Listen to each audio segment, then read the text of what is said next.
Je pense que malheureusement, habituez-vous à voir durablement des banquiers. Ça dure depuis plus de 1000 ans, au minimum en Europe, mais je pense Je ne encore... dirais pas que c'est le plus vieux métier du monde, évidemment. Mais presque, voilà.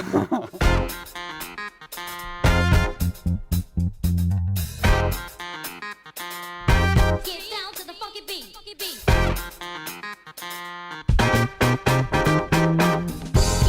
the funky beat. Funky beat. Get down, get down. I'm down. Get down to the funky beat. Funky beat. Get down, get down. Get down.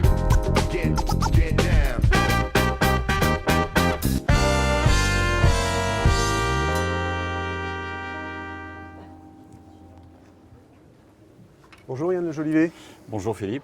Alors vous êtes directeur des produits bancaires du groupe Arkea à Brest et également président du comité régional des banques de Bretagne. Donc vous représentez un peu tous les établissements bancaires de la région.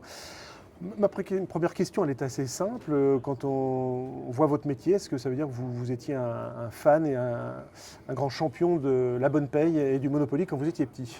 Non, et même pas du jeu des 1000 francs, ou en tout cas des 1000 euros. Donc, et je me suis toujours méfié d'ailleurs de ceux qui, tout petits, voulaient devenir banquiers. J'ai fait beaucoup de recrutement et je pense qu'on arrive dans nos métiers, souvent de la finance, de la banque, surtout pour la génération à laquelle j'appartiens, un peu par les hasards et les circonstances. Et lorsqu'on s'y plaît, on a beaucoup de raisons de s'y plaire, et bien on y reste durablement. Et moi, ça fait plus de 30 ans que ça dure. Alors on partage un point commun, les journalistes et les banquiers. On est un métier absolument détesté en France. Donc je voulais savoir comment vous le viviez, vous, et est-ce que vous considérez ça comme une injustice? Alors, d'abord, il faut accepter les choses contre lesquelles on ne peut rien. Voilà. Et ce que je constate quand même, et toutes les enquêtes d'opinion le montrent, c'est qu'on dit parfois du mal des banques, mais très peu souvent du mal de son conseiller bancaire.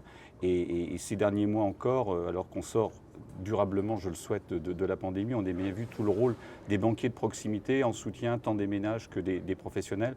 Et ce lien très particulier de confiance entre un conseiller bancaire et son client n'a jamais été critiqué. Et ça, vous ressentez que pendant la crise, il y a eu quand même un rapprochement avec vos clients? Ça se passe un peu mieux ou... Alors, ça se passait déjà bien, mais le mieux que l'on peut voir, c'est que les chefs d'entreprise, notamment des petites, des moyennes entreprises qui ont été confrontées à cette période sans équivalent en temps de paix, au plan économique et financier, ont vu quand même, ont touché du doigt l'avantage de la proximité bancaire, et avoir un banquier de proximité bien physique par rapport à un banquier digitalisé aux nouvelles hybrides, eh bien ça n'a pas de comparaison lorsqu'il y a de vraies difficultés, comme malheureusement on vient d'en connaître. Alors, on parle un peu de la numérisation aussi de l'économie. Est-ce qu'un banquier, ça va encore servir à quelque chose dans le futur? On voit que désormais, même la monnaie devient impalpable. Il y a des bitcoins, on ne sait pas ce que c'est. Et voilà, donc est-ce que vous allez servir encore à quelque chose, Alors, monsieur Le Jolivet? Alors, je pense que malheureusement, habituez-vous à voir durablement des banquiers. Ça dure depuis plus de 1000 ans, au minimum en Europe, mais je pense encore... Je ne dirais pas que c'est le plus vieux métier du monde, évidemment. Mais presque, voilà. Il y en a d'autres. Il y en a presque. Bon, en tout cas, oui, ça va durer. En revanche, ça se transforme à la vitesse grand V. La digitalisation d'une grande partie de nos activités, que ça soit depuis l'intelligence artificielle jusqu'au guichet, on va dire, pour retirer de l'argent, oui, ça c'est en train d'avancer à marche forcée sous l'effet de la pandémie. Voilà. Ceux qui n'en étaient pas convaincus le touchent du doigt. En revanche, la relation de proximité de confiance que j'évoquais tout à l'heure, la nécessité d'avoir un interlocuteur pour ses projets de vie, le côté un peu... je rends possible le projet de mon interlocuteur quand je suis un conseiller bancaire. Oui, ça va durer, c'est absolument indispensable. Il faut un intermédiaire, comme dans beaucoup d'autres métiers, entre la réalité d'un marché et puis le projet qu'on porte au plan individuel ou d'entreprise. Allez, le temps file très vite. On fait une petite pause et on se retrouve tout de suite après les 60 secondes orange.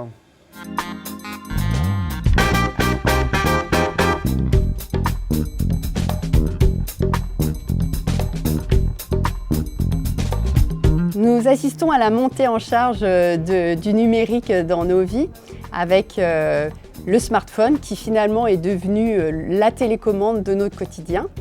On parle bien sûr d'immédiateté, d'ergonomie, de simplicité, des choses qui sont bénéfiques pour tous. En parallèle, côté banque, les clients, dans la grande majorité, finalement, voient assez peu leur banquier. On parle d'1 à 2 visites annuelles pour la grande majorité d'entre nous. C'est pourquoi l'offre bancaire d'Orange fait la convergence entre le monde de la banque et l'opérateur de confiance qui est Orange. Et c'est cette qualité qui nous permet d'être légitime vis-à-vis des clients. Et aujourd'hui, notre offre Orange Bank permet d'avoir la banque dans sa poche. Alors, chez Orange Bank, notre credo, c'est la banque au quotidien, avec des attributs simples qui sont l'ergonomie, la simplicité et l'immédiateté. Vous pouvez, avec Orange Bank, avoir bien sûr votre app sur le smartphone et faire tous vos mouvements depuis cette app qui est très simple, très sobre. Ça signifie des virements par SMS. On a un partage d'achat à faire, une pizza commandée, on peut partager directement. Également le fait que vous allez pouvoir avoir une visualisation directe et instantanée de vos dépenses. Donc on sait où on en est, c'est rassurant. Et puis enfin, si d'aventure on égare sa carte, on va pouvoir depuis l'app bloquer ou débloquer la carte. Et ça, c'est aussi un facteur de confort. Alors, comme vous le savez, nous sommes dans un monde de convergence et donc l'ambition d'Orange, c'est de proposer des bénéfices croisés à ses clients, aussi bien sur la partie telco que la partie banque. Je vais vous donner des exemples concrets. Demain, vous achetez un terminal mobile, vous avez envie par confort ou par nécessité de bénéficier d'un prêt, eh bien Orange Bank l'a conçu pour vous et vous allez pouvoir en bénéficier. Également, on voit aujourd'hui que le prix des smartphones est assez élevé et donc beaucoup de nos clients nous ont demandé de mettre en place une assurance. Cette assurance, elle est conçue par Orange Bank et donc ça aussi, c'est une garantie pour le matériel de nos clients. Notre offre Orange Bank aujourd'hui est distribuée sur le web et en boutique. Et puis elle est évolutive. Depuis fin 2020, nous avons lancé l'offre Pack Premium, qui est l'offre dédiée aux familles, à l'instar de notre offre Open sur les telcos. Également, nous avons acquis Anytime, qui nous permet d'adresser la clientèle des pros et PME.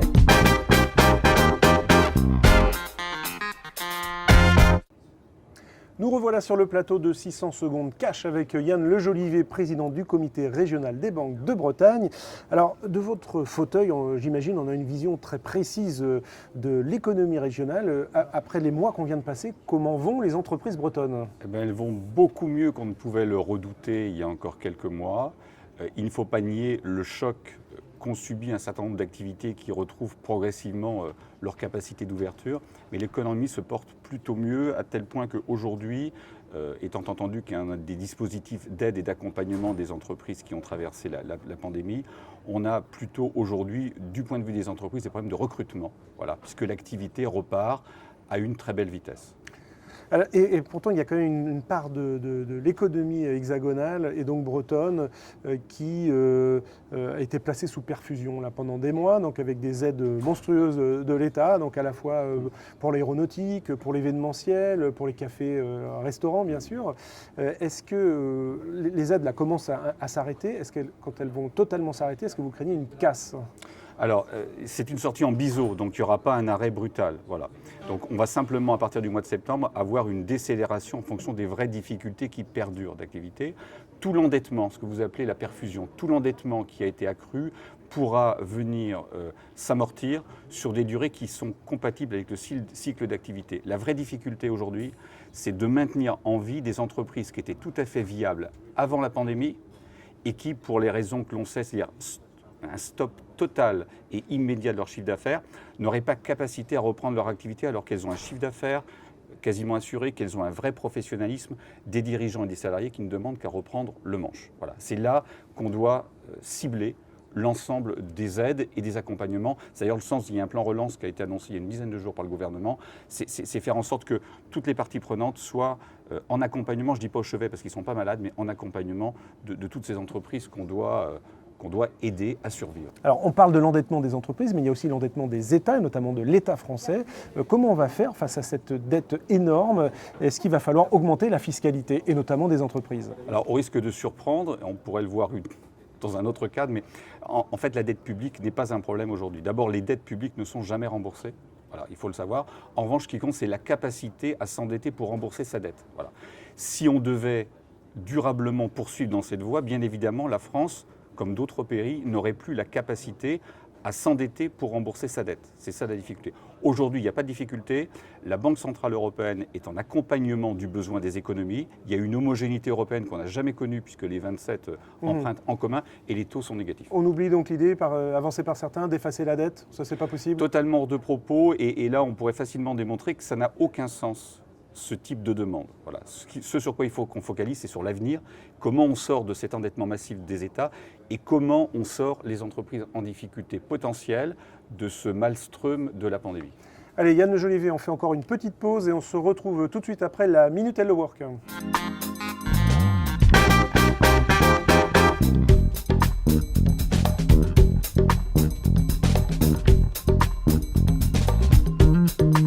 Quand on additionne le temps passé et les ressources investies sur un recrutement, ça peut vous coûter jusqu'à 5 000 € par poste.